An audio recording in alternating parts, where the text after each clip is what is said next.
Любой restoranga kirganda menyudan birinchi bo'lib shu narsani qidiraman. Baqlajonning eng chiroylisini tanlab, shunaqa holatga kelguncha pishiramiz. Gazda tayyorlasanglar 5 minut ketadi. Pichog'i tez tozalanishi uchun ustini 5 daqiqaga yopamiz. Qo'rini hidi gupilladi-yu. Baqlajonni pichog'ini tozalaymiz. Xohlasanglar qo'lda, xohlasanglar pichoqda.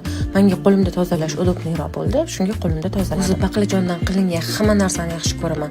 Xrustyashi baqlajon deysizmi, suzmali baqlajon deysizmi, ikra deysizmi, qanaqa salat bo'lsa baqlajondan hammasini yaxshi. Endi esa baqlajonimizni xohlasanglar kubik shaklda, xohlasanglar mayda qilib to'ravorsangiz bo'ladi. Men mayda qilib to'ravordim. Baqlajonli suzmam tayyor bo'lguncha baqlajonni hidi butun oshxonamni egalladi. Orada oyijon kelib, "Nima qilibsiz? Ishtahalarim ochib yordingiz, qachon tayyor bo'ladi?" deb qoldi. Bunda oyijon o'sha tayyor deb bu yog'ini tezlashtirib yubordim. To'ralgan baqlajon, suzma, 4 xil priprava videoga yozib qoldiraman.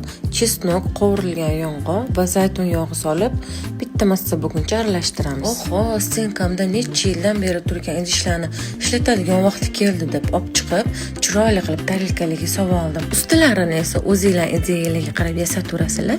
Men boya to'ragan baqlajonimni ozgina olib qo'ygan edim va ozgina olivkoviy yog' solib oldim. Bu ovqat yonida suv chiqishadigan va qayta tayyorlashingizga majbur qiladigan salatimiz tayyor. Oshxona emas, joyim yuragingda.